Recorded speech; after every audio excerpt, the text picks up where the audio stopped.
اچھا، سب سے پہلا سوال جو میرا ہے وہ صحیح مسلم کے مقدمے کے حوالے سے ہے، کیونکہ آپ اکثر اس کو جو ہے اپنے لیکچرز میں بھی وہ کرتے ہیں۔ فضائل اعمال کے حوالے سے وہ ہے کہ جو اس میں ضعیف حدیث مل جائے گی، تو اس کے لیے اکثر آپ جو ہے کوٹ کرتے ہیں صحیح مسلم کا مقدمہ۔ جی جی جی، کوٹ کرتا ٹھیک ہے۔ ہوں۔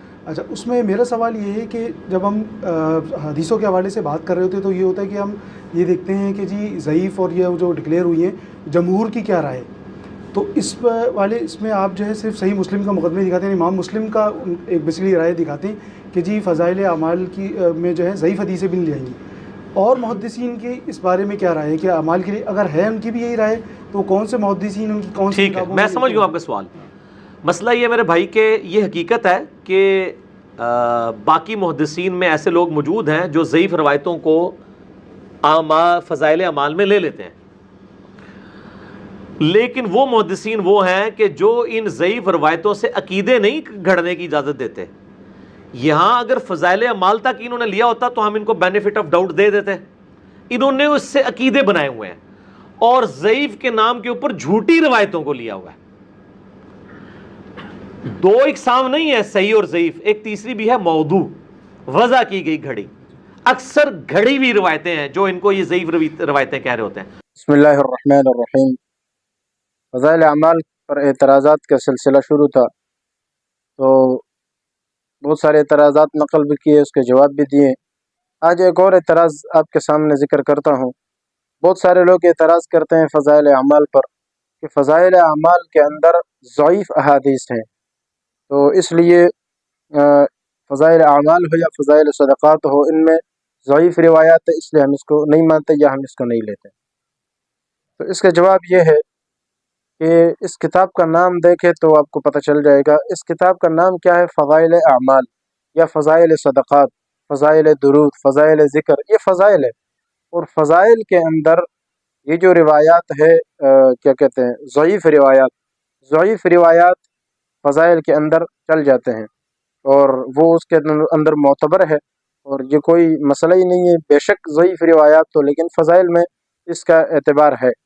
میں اس پر آپ کو حوالے ذکر کروں گا، لیکن ان حوالوں سے پہلے دو باتیں آپ کے سامنے ذکر کرتا ہوں۔ ایک بات تو یہ ہے کہ ضعیف حدیث کا کیا حکم ہے؟ کیا ضعیف حدیث کو نہیں لیں گے؟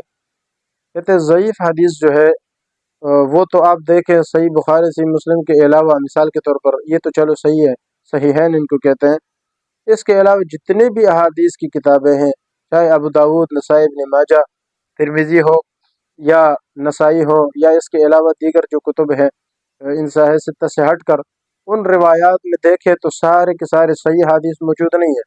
ان میں ضعیف احادیث بھی آپ کو ملیں گے اور مختلف احادیث آپ کو ملیں گے۔ تو ضعیف، سوال یہ ہے کہ پھر ان ضعیف احادیث کا کیا حل ہے؟ محدثین نے کیوں لکھے ہے؟ اور آج تک اتنا عرصہ گزر گیا، زمانہ گزر گیا، کیوں نہیں کوئی ان احادیث کو نکالتا اگر یہ کسی کام کے نہیں ہے؟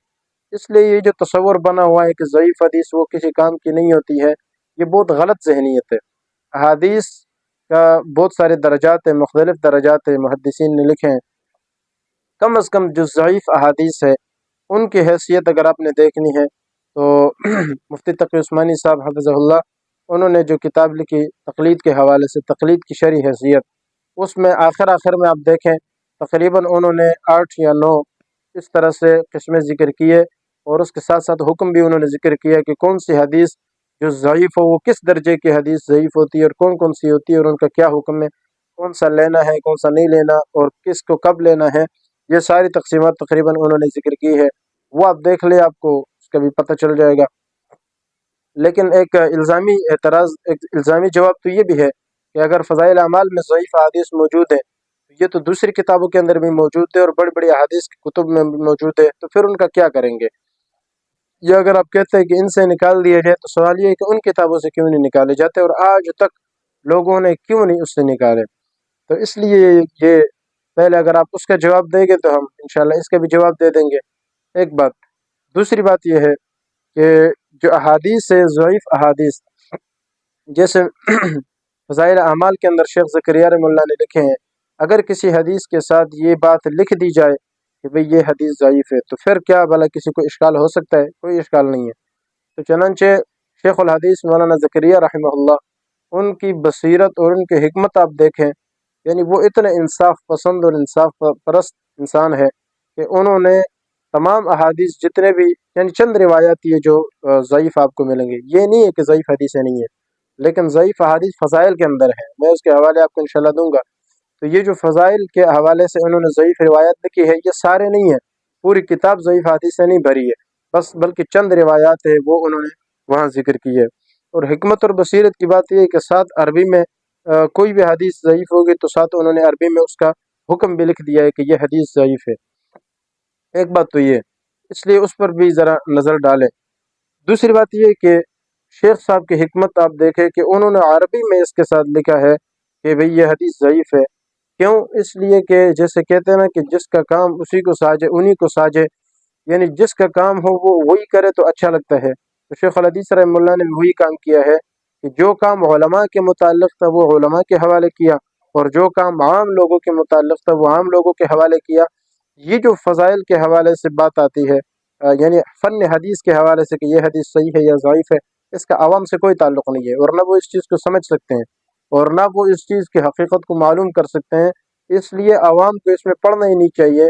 تو شیخ صاحب نے بھی ان کو ان کاموں میں نہیں الجھایا کہ آپ فضائل کے اندر یہ دیکھو یہ حدیث ضعیف ہے، حدیث کے اندر یہ حدیث ضعیف ہے، یہ حدیث صحیح ہے، اور یہ لو وہ لو، ان کا عوام سے کوئی تعلق نہیں، اور انہی چیزوں نے عوام کو تباہ کر دیا، کیونکہ یہ علماء سے متعلق چیزیں ہیں اور علماء اس کو سمجھ سکتے ہیں۔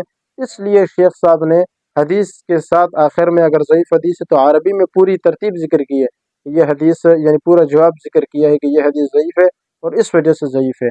یہ کتنی زبردست بات ہے اور کتنی انصاف والی بات ہے۔ جیسے میں نے کہا ہے کہ حدیث وہ اگر ضعیف بھی ہو تو فضائل کے اندر معتبر ہے، اس کے حوالے سے اس کے حوالے میں آپ کے سامنے ذکر کرتا ہوں۔ چنانچہ مسلم شریف کے جو شارح ہیں امام نووی رحمہ اللہ، جو شافعی المسلک ہیں، شافعی مسلک کے بہت بڑے امام نووی رحمہ اللہ، انہوں نے اپنے یہی بات کہ فضائل کے اندر یہ بات معتبر ہے، لیکن انہوں نے ایک شرط لگائی ہے کہ جب تک موضوع حدیث نہ ہو، اور یہ بات تو بالکل واضح ہے کہ موضوع حدیث وہ تو حدیث ہی نہیں ہوتی، لیکن جو ضعیف حدیث ہوتی ہے وہ فضائل کے اندر معتبر ہے۔ چنانچہ انہوں نے الاذکار صفحہ نمبر 7 پر یہ بات نقل کی ہے کہ قال العلماء من المحدثین والفقہاء وغیرہم يجوز ويستحب العمل في الفضائل والترغیب والترہیب بالحدیث الضعیف ما لم يكن موضوعا، کہ تمام محدثین اور فقہاء اور ان کے علاوہ علماء نے فرمایا ہے کہ ضعیف حدیث پر عمل کرنا یہ فضائل اور ترغیب اور ترہیب ان چیزوں میں جائز ہے۔ اور آگے کیا فرمایا، وَيَسْتَحِبُّ الْعَمَل، مستحسن عمل ہے اور مستحب عمل ہے کہ انسان ان فضائل والے روایات کو لے اور ان پر عمل کرے، جب تک کہ وہ حدیث موضوع نہ ہو، ما لم يكن موضوعا، جب تک کہ وہ موضوع حدیث نہ ہو، یعنی من گھڑت حدیث نہ ہو۔ اچھا، یہ اصول انہوں نے ذکر کیا۔ یہی اصول ان کے علاوہ ملا علی قاری رحمہ اللہ نے بھی ان کو ذکر کیا ہے موضوعات کبیر میں صفحہ نمبر 7 پر۔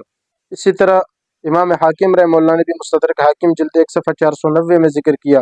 علامہ سخاوی رحمہ اللہ نے القول البدیع صفحہ 196 پہ اس کو ذکر کیا، اور حافظ ابن تیمیہ حنبلی رحمہ اللہ نے بھی فتاوی، اپنے فتاوی مجموعۃ الفتاوی کے اندر جلد 1 صفحہ 39 پر اس کو ذکر کیا ہے۔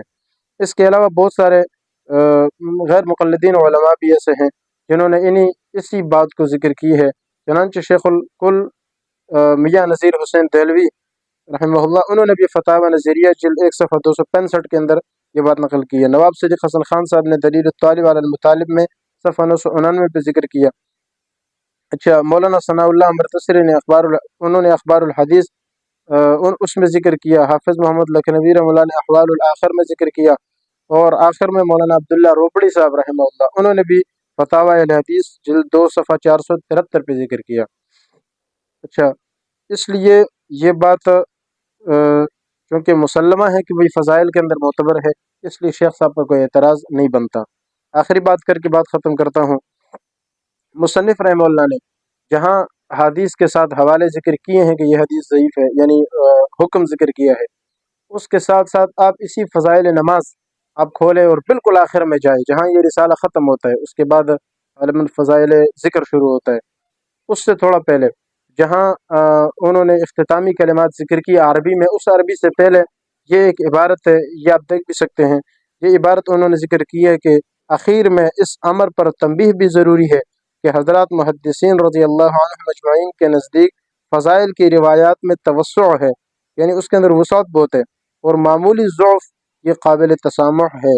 باقی صوفیاء کرام رحمہ اللہ کے واقعات یہ تو تاریخی حیثیت رکھتے ہی ہیں، اور ظاہر ہے کہ تاریخ کا درجہ حدیث کے درجے سے کم ہے۔ تو یہ بات جب انہوں نے ذکر کر دی ہے تو پھر اس طرح کے اعتراض کا کیا مطلب ہو سکتا ہے؟ دعا ہے کہ اللہ تعالی ہمیں صحیح بات سمجھنے کی اور اس پر عمل کرنے کی توفیق عطا فرمائے۔ يرفع الله الذين آمنوا منكم والذين أوتوا العلم درجات والله بما تعملون خبير۔